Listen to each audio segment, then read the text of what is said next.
各位观众，大家好，我是陆正怡，欢迎收看《关怀台湾森林行脚》节目。海拔1976公尺的大洞山顶，宽广绝佳的视野，是中南部观赏日出最美的山峰。上一回的节目，我们未能一睹它的风采，今天我们就带您一起来揭开大洞山日出的美丽面纱，同时探访隐居在森林中的数百年阔叶神木群。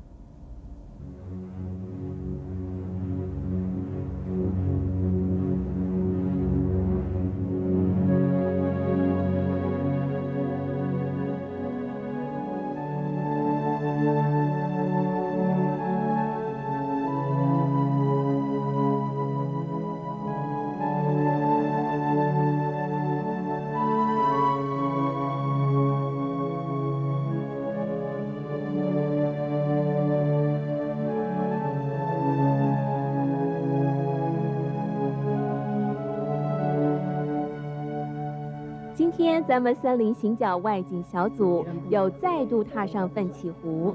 带着一颗前进的心，默默祈求着山神的保佑，弥补我们上回未能见到大洞山日出美景的遗憾。回想上一次我们在飘飘细雨中小心翼翼地攀上大洞山顶，却仍然等不到雨过天晴，无缘一睹长达3分20秒的日出风采，徒留惆怅。也许是心诚则灵吧，眼前冉冉上升的太阳就像钻石般的耀眼夺目，绚烂缤纷，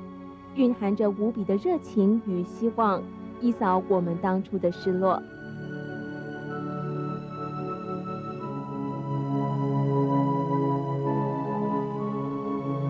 伫立在大洞山顶，当万里无云之际，可以观赏到玉山、大小塔山和草岭等绝美胜景。努力早起的代价，在此时此刻获得最大的安慰。了了观看大洞山日出的这桩心愿后，在蝉鸣鸟叫的大自然音乐声中，我们顺着健康步道而下，逐渐抵达2处特殊的地质景点。首先瞧见的是七星石，其貌不扬的七星石是由数十个巨大的珊瑚石散裂而成，石头上布满了海水冲蚀的坑洞，这些坑洞在地质学上称为欧穴。过去曾经有人在七星石周围发现许多的贝壳，约略可以证明台湾是由海底浮上来的。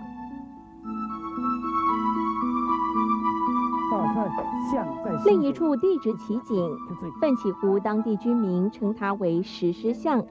这是由于岩块的形状一边像大象，另一边酷似狮子张口吼叫而得名。奋起湖可以说是阿里山区的桃花源，除了著名的大洞山日出与独特的地质景致之外，这里更拥有郁郁苍苍的天然阔叶树林，其中屹立山林数百年而形成巨大高耸的阔叶神木将近20棵。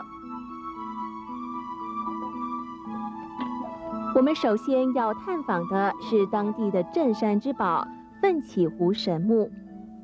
奋起湖神木位在阿里山森林铁路约45公里处，是一株枝干参天、树形雄伟的樟叶族。树干上还寄生了多样丰富的姑婆芋、苔藓、地衣以及藤蔓类等植物。一般樟叶族的胸颈大约只有3到50公分，然而这株樟叶族却必须要5个人才能将它团团围住。看到树形古意盎然，耸立在铁路旁的奋起湖神木，总会让人想起昔日的阿里山神木而怀念不已。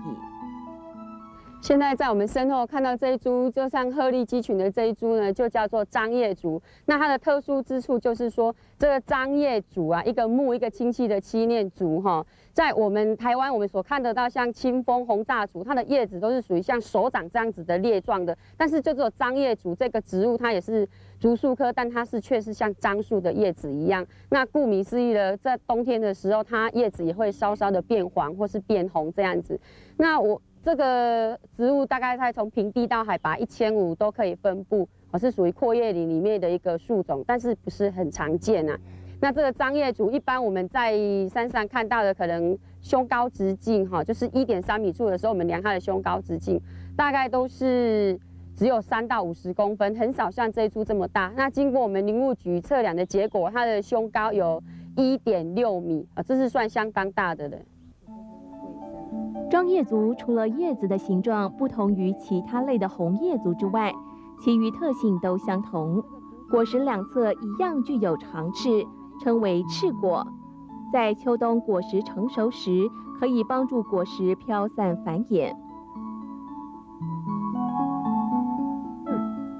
见识了奋起湖神木之后，接着我们要转往光伦山去探访鹿鼎神木以及通天神木。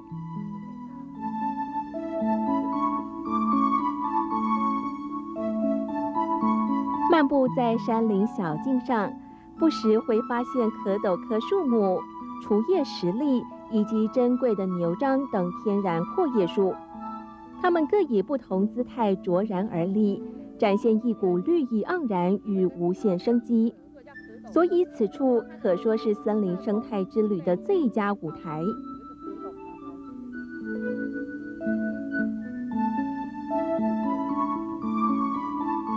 约莫10分钟的脚程，便可到达鹿鼎神木。仰头一望，当阳光从天际洒落下来，这儿的景色被映衬得更如梦似幻，超凡脱俗。鹿鼎神木它那独特的造型，是百年神木盘根错节、交杂在巨石上所共同创造出的大地杰作。远远望去，鹿鼎神木就像是一只栩栩如生的梅花鹿，盘蹲在山头，默默地守护着奋起湖这一片人间净土呢。至于通天神木的由来，则是因为神木的树干中空，可由树底直接望见天光而得名。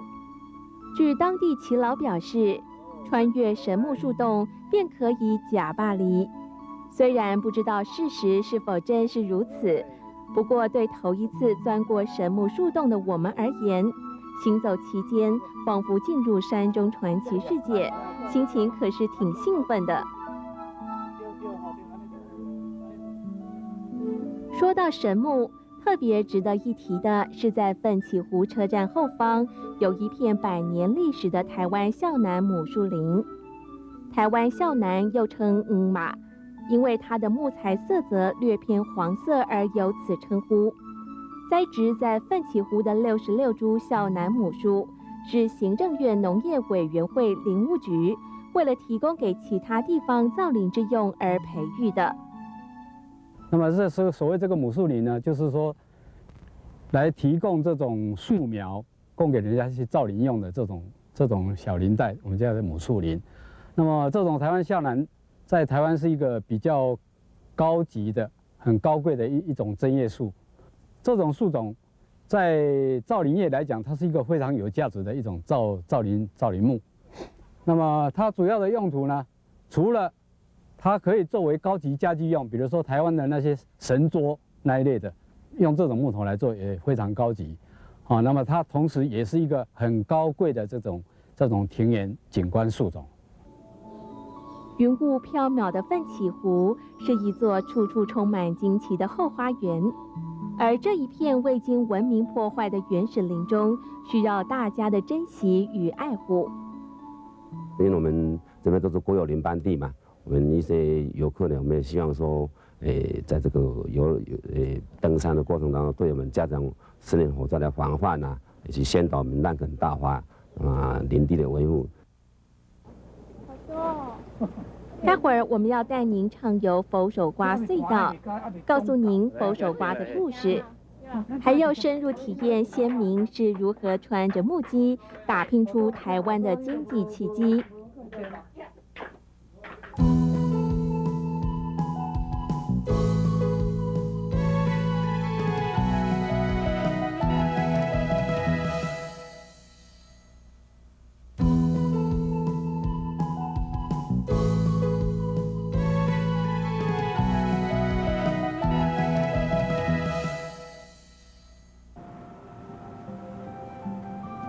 奋起湖这里有3样高冷蔬菜是非常出名的。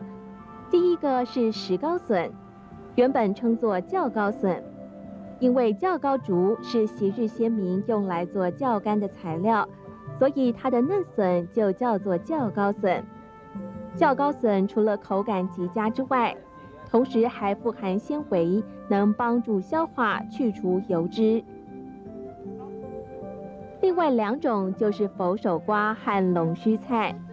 在我们前往佛手瓜隧道时，刚好碰巧遇见一位老伯挑着2竹篮的佛手瓜准备离开。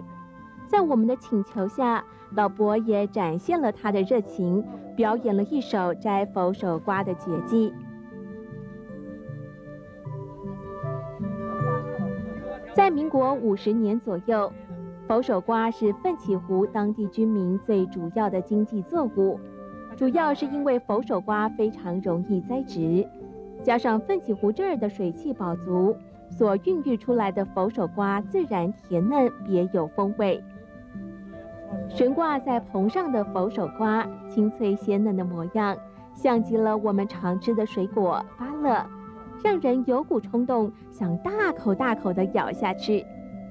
而颇富诗意的佛手瓜隧道，则很适合用一种浪漫的心情细细漫游。这佛手瓜在民国50年代的时候，那时候在整个奋起非常的兴盛，80%的空地完全都种这种蔬菜。好，这种蔬菜的话，一天它可以供应10部10台，那些10台话做货运的车哈，1台等于10吨。他一天会使10台车就100吨啊，所以讲一去嘉义的话，一到平地的话，他就把整个蔬菜市场可以控制得很厉害，所以讲蔬菜商他们都好像会反感，所以看到伊都拢勇敢造谣言说，常吃这种东西的话会致癌，但是迄阵的时阵民情很淳朴，所以也不要甲反驳，好，结果了宣传了就变成这个佛手瓜，它变成无人要食。无人要食的时候，你算讲百姓经济来源受到打击，他就另求出路，就是种正话的石膏竹，把石膏竹了，兴盛了，这个一下子就没落下去了。但是这款物件来讲起来，它是全世界最干净的蔬菜，它完全不要农药，也不要肥料，它自然就会生长。所以这款物件吃起来是最好的，对人、对人体啦，对啥物讲吼。也在讲，现在都在标榜有机蔬菜啦，是健康蔬菜，这个就是有机蔬菜，就是健康蔬菜。虽然佛手瓜已经不复过去的风光，吃过佛手瓜这道菜的人也不多了，但是知道且品尝过龙须菜的人可能不少。其实龙须菜就是佛手瓜成熟后的末梢部分。我们现在看到这个呢，是刚才佛手瓜成熟后它长出来末梢的部分，然后因为它的形状像是那种龙须，所以我们称它为龙须菜，也是市面上非常畅销的一种有机蔬菜。然后，因为它现在生长的地方呢，在海拔大概1400公尺以上，然后土质相当的好，然后水质也很不错。然后奋起湖这个地方长出来的龙须菜呢，炒出来会特别的可口跟好吃。然后各位如果要炒的话呢，当摘食的时候，大概末梢这一部分呢，在皮清理过后，可以清炒或是炒肉丝也可以。听完了石膏笋、佛手瓜和龙须菜的故事后，下回您如果来到奋起湖游玩，不妨品尝一番。早年的奋起湖是阿里山森林铁路最重要的中继站，在伐木时期，鞋匠们会利用木材制作成头盔，也就是木屐的雏形，然后集中到奋起湖，利用阿里山森林火车将木屐再运到嘉义，再输送到全省各地。由于奋起湖过去是木屐的出产地，因此在街上还会看见几家商店贩卖着大大小小、造型可爱、独特的木屐。我们一时兴起，也决定穿起了木屐，惬意游走老街，以古味游古城。虽然现在的人已经很少穿木屐了，但是当我们脚踩着木屐，听着木屐敲打地面的咔啦咔啦声，一步一脚印地爬上石阶时，心中其实有很深的感动。在那个贫穷的年代，因为有一群人胼手胝足，埋头苦干，踩着木屐在努力，才能造就台湾今日的富裕。而年轻一辈的我们，唯一能做的就是惜福吧。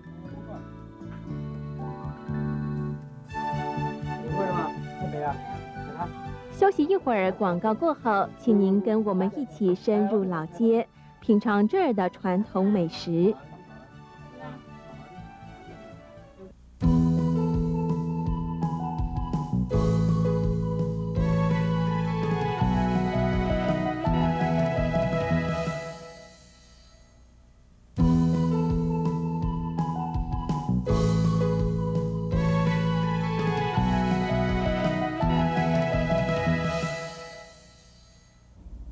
有人说，奋起湖坐拥了溪头的竹林之美、九份老街的古朴之美，以及集集铁路的风尘之恋。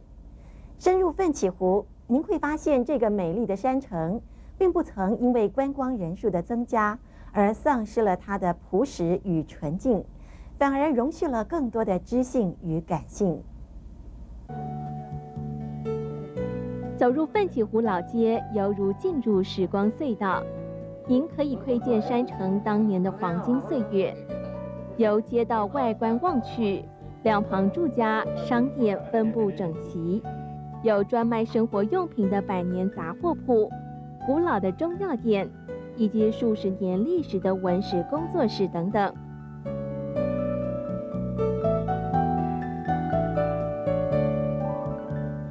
在老街上有多种传统美食。例如已有50多年历史的公婆饼以及草瓦粿，古老风味的公婆饼是完全用古法木炭火烤成小饼，口味独特，散发着一种诱人垂涎的温香，连小朋友都爱不释手呢。而纯手工制造的草瓦粿，则是皮薄馅儿多，里头包着香菇、虾米等高级配料，是便宜又好吃的美味佳肴。此外，还有结合高山绿茶与制饼技术所推出的火车艺术名产火车饼。火车饼上印有2种火车图样，甜口味的火车饼是以当地高山绿茶搭配高山蜂蜜精制而成。香浓的酥皮入口即化，同时兼顾了口感与健康。另外还有茶叶铁蛋以及便当酥。茶叶铁蛋是将上选的鸡蛋浸泡在独家祖传的汉方茶叶卤汁中，经过7天的慢火卤制而成。因此奋起湖这儿的茶叶铁蛋，除了可以媲美淡水阿婆铁蛋的咬劲之外，更富含着一股中药香气，非常值得一尝。而每当出炉就回荡着浓郁的芋头香气的便当酥，简直是人间美味极品。酥饼甜而不腻，饼中透着清香，将它装在木片盒中，变成了风味典雅的礼品。到了晚间时刻，您可以追寻自然，享受山中宁静。不过建议您在这仲夏之夜，不妨在草丛中寻觅月光小精灵萤火虫，它可是会带给您许多的惊喜。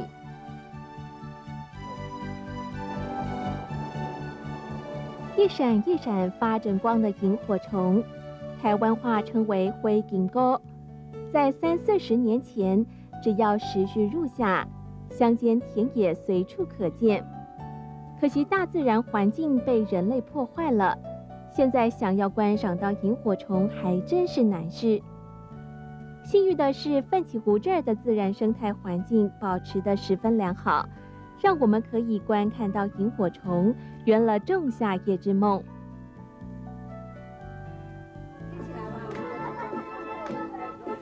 至于想要享受热闹气氛的朋友，那就加入巴斯奈诺之夜吧。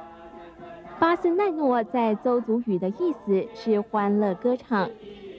邹族是台湾原住民中人数最少的一族。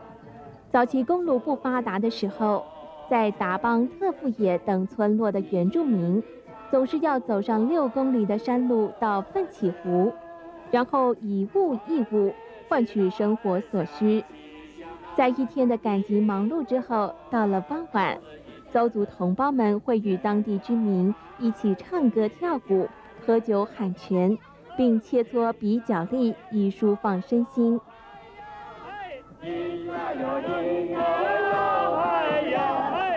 美丽的夜正开始，看着大伙儿歌唱跳舞狂欢着，您是否也忍不住手舞足蹈起来了呢？